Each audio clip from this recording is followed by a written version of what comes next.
इस कार्यक्रम को जॉयस मायर मिनिस्ट्रीज के मित्रों और भागीदारों द्वारा संभव बनाया गया है।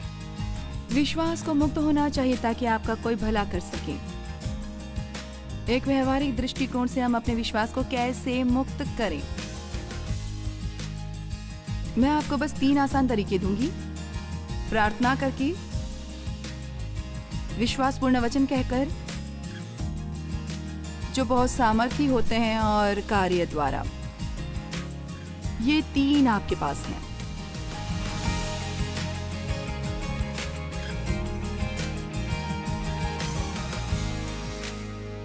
ठीक है, खैर मैं बात करती रही हूँ परमेश्वर के राज्य के बारे में, जो अदृश्य राज्य है। वहाँ एक राज्य है, बाइबल उसके बारे में नए नियम में बहुत बार बात करती है। परमेश्वर के राज्य के बारे में यीशु का पहला उपदेश था, मन फिराओ क्योंकि स्वर्ग का राज्य निकट आया है। और उसके चेलों ने सोचा कि ये राज्य एक धरती पर का राज्य होगा, जहाँ आप एक महल बनाएंगे कहीं पर एक सिंहासन के साथ और राजा बनेंगे। खैर वो राजा है यीशु, पर ये एक दृश्य राज्य पर का राज्य है। और आज सुबह हम ये पढ़ते हैं कि कैसे यीशु ने अपने चेलों से कहा, उसने उनसे कहा, परंतु तुम मुझे क्या कहते हो? उन्होंने कहा, कितनों ने यूहन्ना बपतिस्मा देने वाला कहा, और कितने एलिया, और कितने यिर्मयाह या भविष्यद्वक्ताओं में से कोई एक कहते हैं। उसने उनसे कहा, परंतु तुम मुझे क्या कहते हो? शमौन पतरस ने उत्तर दिया कि तू जीवते परमेश्वर का पुत्र मसीह है, और मैं भी तुझसे कहता हूं कि तू पतरस है, और मैं इस पत्थर पर अपनी कलीसिया बनाऊंगा,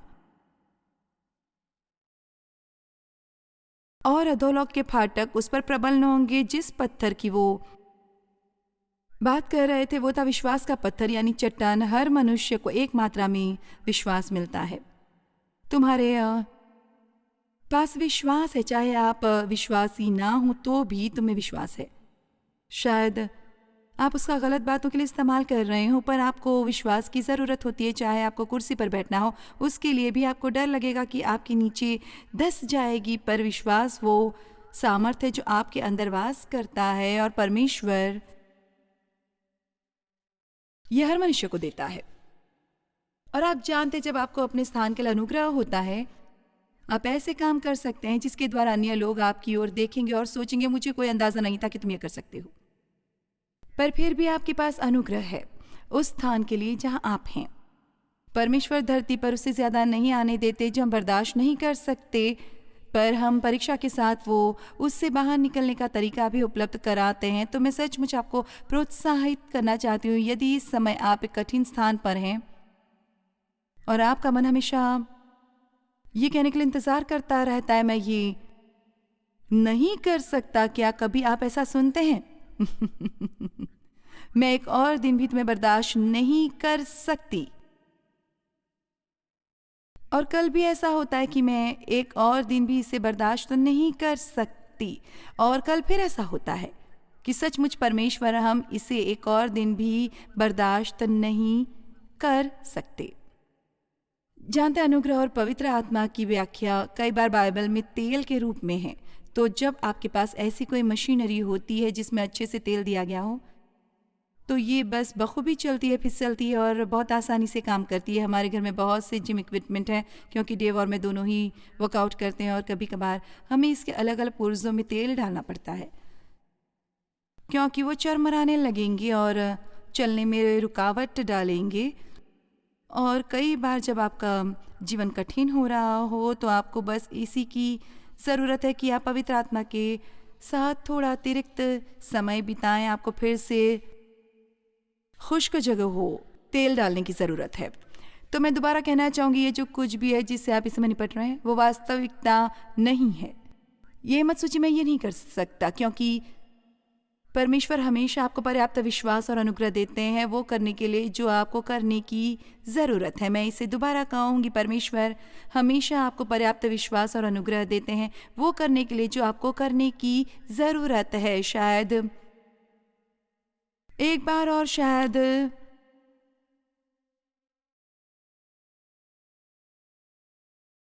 एक बार और, क्योंकि मुझे लग रहा है कि कोई अभी भी बस कगार तक पहुंचा है और मैं कोशिश कर रही हूं आपको कगार से धकेलने की।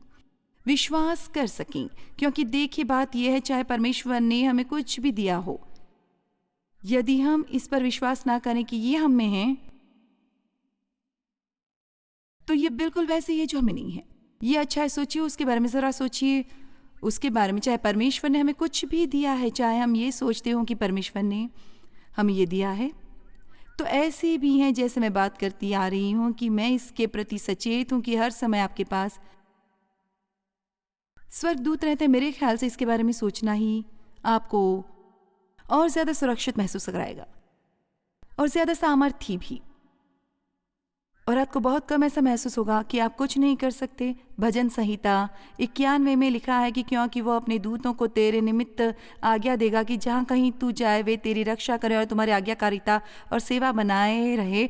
स्वर्गदूत आपकी मदद नहीं करेंगे परमेश्वर की अवज्ञा करने में, पर यदि आप एक ऐसे व्यक्ति हैं जो परमेश्वर की आज्ञा मानने का पक्का इरादा रखता है, तब वो आपको एक स्वर्गदूत देंगे जो आपकी ऐसा करने में मदद करेगा। यदि आप एक कठिन विवाह में हैं पर आपको लगता है कि परमेश्वर ने आपसे कहा है कि इसमें कायम रहो, और यदि आपके पास कोई दिव्यांग बच्चा है और आपको लगता है कि इसकी देखभाल करने की ज़रूरत है और आपको वो सब करना है जो सही में करने की ज़रूरत है, परमेश्वर आपको वो बच्चा नहीं देंगे बिना अपना अनुग्रह दिए, ताकि आप उसकी देखभाल कर सके। और मैं ये नहीं कहने वाली कि आपको कठिनाई के दिनों का सामना नहीं करना पड़ेगा या कठिनाइयों का, पर परमेश्वर हमेशा आगे आएंगे और सही समय पर सही बात आप कर पाएंगे।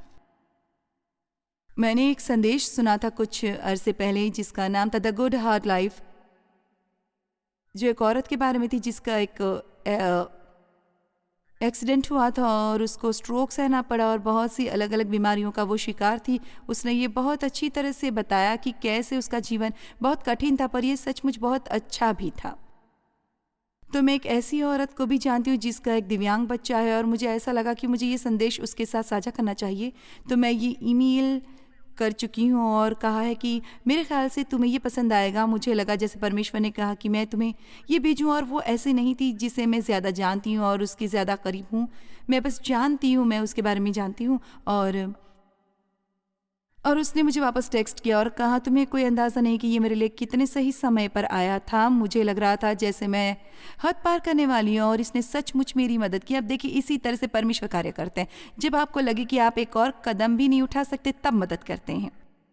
तो हम इस राज्य में रहते हैं जो उसके लिए जो आज दोपहर में आपसे साझा करना चाहती हूँ, हम इसे कहेंगे अपसाइड डाउन किंगडम, क्योंकि हमारे आत्मिक नियम हैं सिद्धांत है जिस पर हम जीते हैं। वैसे व्यवस्था नहीं जैसी पुराने नियम की व्यवस्था थी, पर एक तरीका है जिस तरह राज्य चलता है, और उस राज्य की कुंजियां हैं और विश्वास मुख्य कुंजी हैं, पर दूसरी भी चीज़ें हैं जो दूसरी कुंजियां हैं।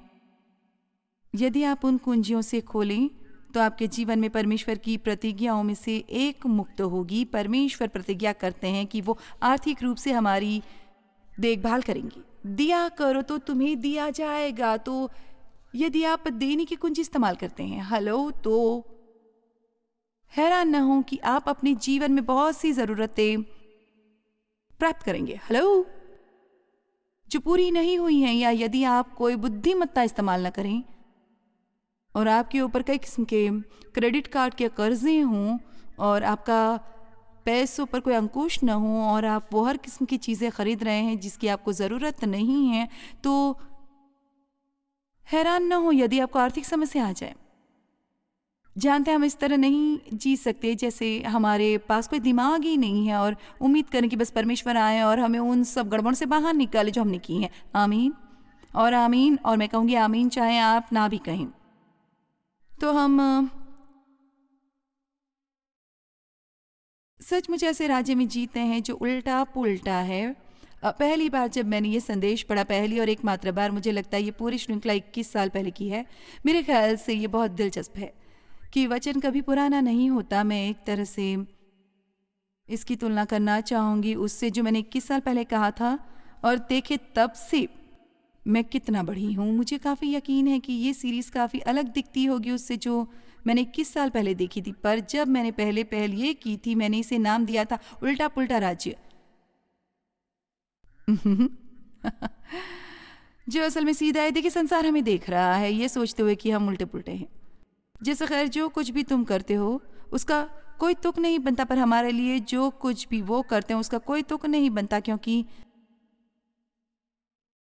हमने वो कर दिया है और हमने उसका नतीजा देख लिया है। आमीन। तो पहली बात जो आपको अपने दिमाग में लानी है वो ये, यदि आप इस राज्य के जीवन का आनंद लेने वाले हैं तो हर बात जो परमेश्वर आपको करने को कहेंगे उसका कोई तुक नहीं बनेगा। परमेश्वर का गणित अजीब है। एक परमेश्वर 3 व्यक्ति किस आर्थिक व्यवस्था में एक 3 के बराबर होता है, आप उसे समझ नहीं पाएंगे।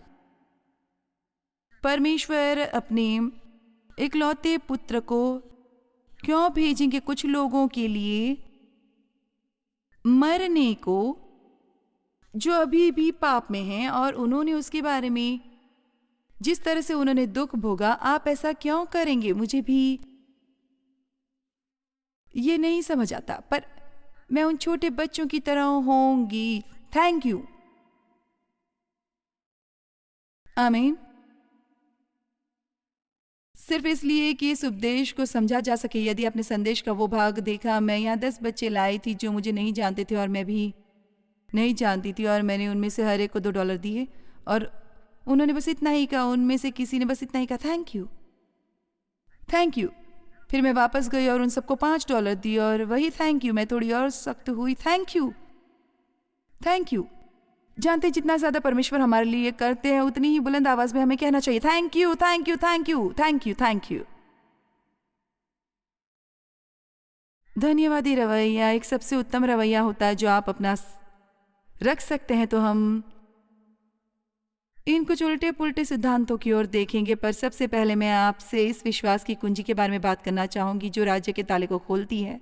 और मैं बस आपको कहने वाली हूं कि आप अपने विश्वास को खुला छोड़ें। मुझे खुशी है कि आज मैं विश्वास पर प्रचार करी हूं, क्योंकि मैं आपको बता दूं कि ब्रेक के दौरान मैं पास्टर माइक से बात कर रही थी और हम 30 साल से एक दूसरे को जानते हैं। वो मुझे तब से जानते जब मैं एक चर्च में बाइबल स्टडी कर रही थी, जिस चर्च में हम दोनों जाते थे। और मैं बहुत आभारी हूँ कि मैंने विश्वास के बारे में सीखा और मैं विश्वास का कदम उठाकर बाहर आई और इतने काम किए। और जब मैं पीछे मुड़ती हूँ और सोचती हूँ मुझ में वो करने की हिम्मत कैसे आई, मैंने किस तरह सोच लिया कि ये कारगर होगा। पर देखिए यही बात है। मैं अपने दिमाग से नहीं सोच रही थी, मैं उसके अनुसार चल रही थी जो पवित्र आत्मा ने मेरे हृदय में डाला, और इसमें बलिदान भी शामिल था। और यह हमेशा आसान नहीं रहा और हर कोई हमेशा मेरे साथ सहमत नहीं होगा। दरअसल बहुत से लोगों ने सोचा कि मैं सन की हूँ, मैंने दोस्तों को खो दिया और मेरे परिवार के सदस्यों ने मेरा बहिष्कार किया। ये आसान नहीं था, बस सिर्फ इसलिए कि हर उसको जिसको आप जानते हैं ये सोचता है कि जो तुम करते हो उसका कोई तुक नहीं है। यदि परमेश्वर इसे आपके हृदय में डालते हैं और आप काफ़ी देर तक इसमें अडिग हैं, आप सीख लें कि कैसे राज्य के सिद्धांत को चलाना है, तो आप सफल होंगे। चलिए भी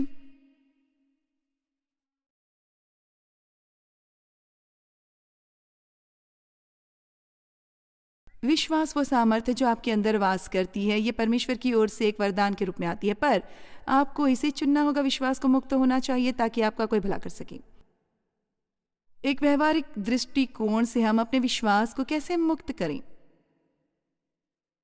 मैं आपको बस 3 आसान तरीके दूंगी। प्रार्थना करके, विश्वास पूर्ण वचन कहकर, जो बहुत सामर्थी होते हैं, बहुत सामर्थी, और कार्य द्वारा। जब यहोशू इजरायलियों से बात कर रहा था कि यरदन नदी पार करके प्रतिज्ञा के प्रदेश में जाने की, पानी तब तक नहीं बटा जब तक उन्होंने अपना पांव उसमें नहीं डाला। और आप में से कुछ के लिए सिर्फ एकमात्र चीज जो बची आप और सफलता के बीच वो यह है कि आपको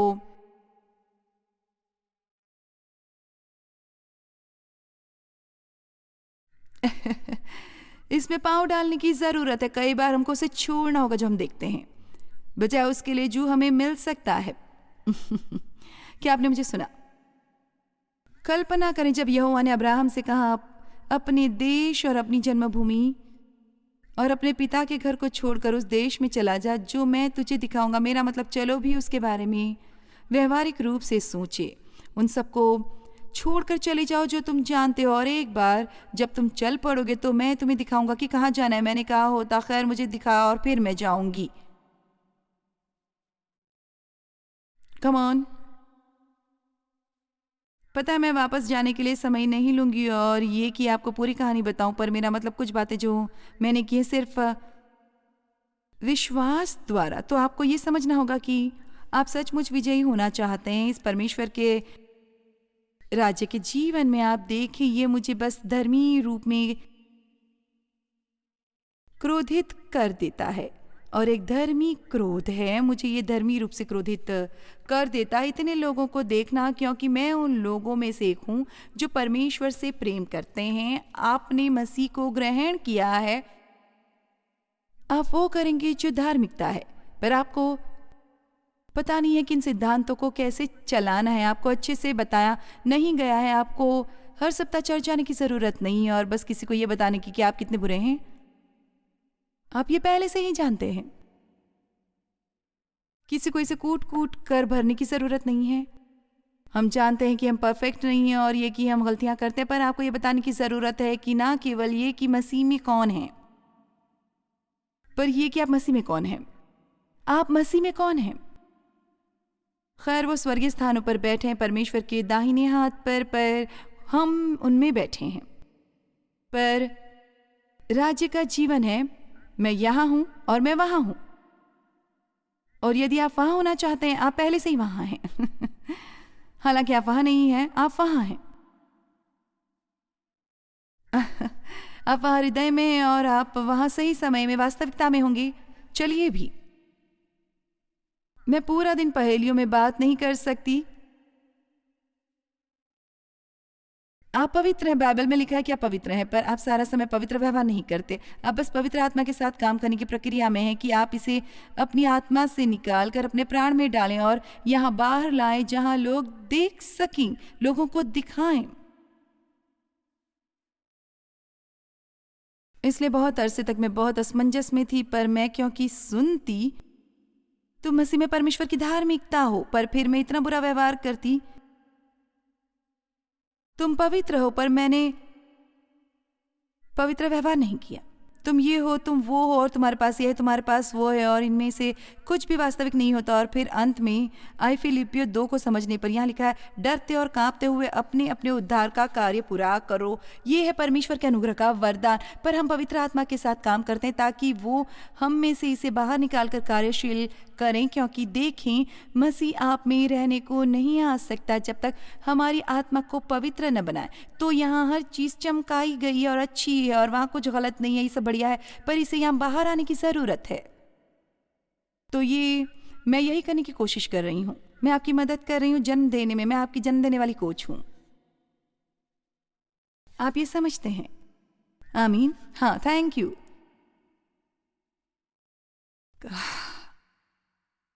कई बार जब पीड़ा बहुत ज्यादा होती है, आपको लगता है कि बर्दाश्त नहीं कर सकते, डॉक्टर कहता है पुश। आप कहते हैं मैं ये दोबारा कभी नहीं करूंगी, मैं आपको ये बताऊंगी।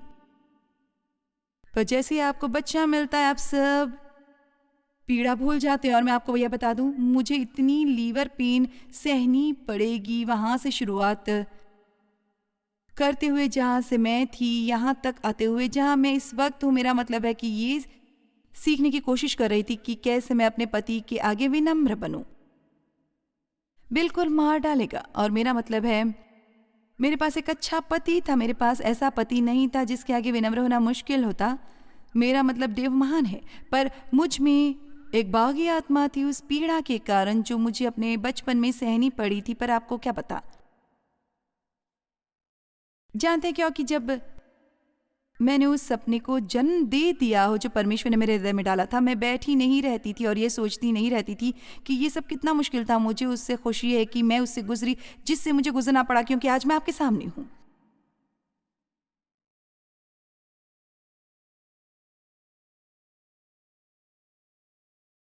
तो आपके विश्वास को मुक्त होने की ज़रूरत है, और ये होता है प्रार्थना करने से, बात करने से और कार्य करने से।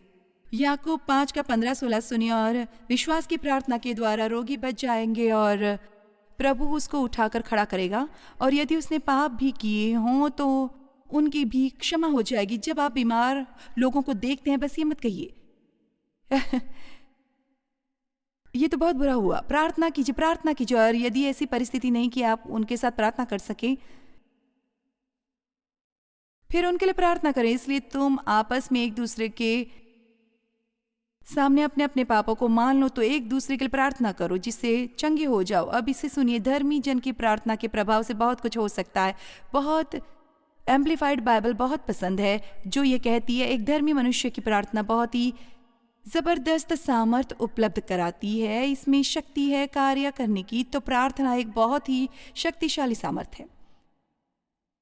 हमें हर दिन प्रार्थना करके निकलना चाहिए। छोटी छोटी बातों के लिए प्रार्थना करनी चाहिए, बड़ी बातों के लिए प्रार्थना करनी चाहिए। उन बातों के लिए प्रार्थना करो जो तुम सोचते हो कि संभव है। उन बातों के लिए प्रार्थना करो जो तुम सोचते हो कि असंभव है। और इस पर ध्यान दें कि कैसे परमेश्वर सुनते हो। और ये कहना मत भूलिए, धन्यवाद। ये कमाल का है। मेरा मतलब है, बस पिछले 2 सालों में मेरे ख्याल से मैंने प्रार्थना के सामर्थ्य के बारे में और ज़्यादा सीखा है, बजाय किसी और समय के, खासकर कुछ बातों के लिए प्रार्थना करने के। जैसे उस परिस्थिति के बारे में जिसके बारे में मैंने आपको बताया कि मैं होटल में थी और हमारे पूरे फ्लोर पर पानी बंद हो गया था और 7 बजे तक मुझे नहाना था। यदि मैं तैयार हो सकती यहाँ तक आने के लिए, उस समय तक मुझे यहाँ आने की ज़रूरत थी। और जब आप मेरी परिस्थिति में हों, आप बस ऐसा नहीं कर सकते कि ना जाएं, और ये अच्छा नहीं होता। यदि मैं वहां चली जाती बिना नहाए धोए, मेरे सारे राज खुल जाते। तो मैंने प्रार्थना किया कि प्रभु 7 बजे तक पानी आ जाने दो। 6:59 पर वो आदमी जो इस पर काम कर रहा था, वो मेरे दरवाजे को खटखटा रहा था और कहा कि पानी आ गया है। धन्यवाद यीशु, धन्यवाद यीशु, हालेलुया। और वो सब में जाने के लिए मेरे पास समय ही नहीं है। पर आप में से कितने जानते कि परमेश्वर अवश्य ही प्रार्थनाएं सुनते हैं। और तो जब आप प्रार्थना कबूल हुए देखते हैं, तो मत कहिए कि मैं भाग्यवान हूं या ये कि ये इत्तेफाक है। नहीं, याद रखिए कि आपने प्रार्थना की थी, तो आप प्रार्थना करके अपने विश्वास को मुक्त करते हैं। विश्वास की प्रार्थना अत्यधिक सामर्थ्य उपलब्ध कराती हैं। आप अपने विश्वास को मुक्त करते हैं, ये कहते हुए इसलिए इतना अधिक महत्वपूर्ण है सकारात्मक रहना, ना कि नकारात्मक। इसलिए ये इतना महत्वपूर्ण है कि किसी चीज के लिए प्रार्थना न करें और फिर मुड़िए और इसके बारे में ऐसी बातें कीजिए जो कभी न होने वाली हों। ईमानदारी और सच्चाई से हमारे शब्द बहुत बहुत महत्वपूर्ण है। और मैं बस ये नहीं कह रही इसका नाम लो वाले सिद्धांत की, जहां आप बस जैसे कुछ कह सकते हैं जो आप चाहते हैं और वो पा सकते हैं जो कुछ भी आपको चाहे। मैं बात करूं परमेश्वर के साथ सहमति में आने के, अपने शब्दों में सहमति में आने वाले का मतलब है कि आमीन। और हमें और ज्यादा वचन बोलने की जरूरत है और हमें ऊंची आवाज में बोलने की जरूरत है। जब शैतान ने यीशु से झूठ बोला, ये लिखा है कि उन्होंने तुरंत उसे जवाब दिया। उन्होंने शैतान से लड़ाई नहीं की थी, उन्होंने बस कहा, लिखा है, क्योंकि वो जानते थे कि परमेश्वर का वचन कहीं ज्यादा सामर्थ्य है बजाय शैतान की झूठ के। चलिए भी, चलो थोड़ा और तेज धार हो, चलो उठे और इस पर ध्यान दे। शैतान सारा समय हमसे झूठ बोलने की कोशिश करता है, लगातार हमें हतोत्साहित करने की कोशिश करता है और हमें हराने की और हमसे हार मनवाने की। और हम बस इस देश में आते हैं और हम ये भी समझते हैं कि क्या हो रहा है। परमेश्वर चाहते हैं कि आप सफल हों, पर शैतान चाहता है कि आप असफल हों। आपके जीवन के लिए शैतान के पास एक योजना, पर परमेश्वर के पास एक बेहतर योजना है। खैर, चलो ये याद रखें कि विश्वास कितना महत्वपूर्ण होता है। बाइबल में ये लिखा है, परमेश्वर को प्रसन्न करना बिना विश्वास के असंभव है। और विश्वास सचमुच वो कुंजी है जो परमेश्वर के राज्य के प्रतिज्ञाओं का ताला खोलती है। प्रतिज्ञाएं वहां हैं, परमेश्वर निष्ठावान है, पर हमें ये देखने की जरूरत है कि हम इसे अपने जीवन में सक्रिय करें। और ये विश्वास करती हूँ मैं कि विश्वास को मुक्त होने की जरूरत है और हम ये करते हैं अपनी प्रार्थनाओं द्वारा, परमेश्वर के वचन की घोषणा करके, परमेश्वर के वचन का इकरार करके, अपने शब्दों के साथ परमेश्वर के साथ सहमति बनाकर और साथ ही परमेश्वर द्वारा प्रेरित कार्य करके। इसका मतलब यह है कि कोई भी चीज़ जिसके लिए परमेश्वर आपकी अगुवाई करते हैं आप करें, तो आपको इस बात का ध्यान रखना है कि आप उसे करें, उनका आज्ञाकारी बने रहिए। और मैं आज आपको प्रोत्साहित करना चाहती हूँ कि संदेह और अविश्वास को अपने विश्वास को चुराने न दे। ये आएंगे पर आपको इन्हें अपने अंदर रहने नहीं देना है।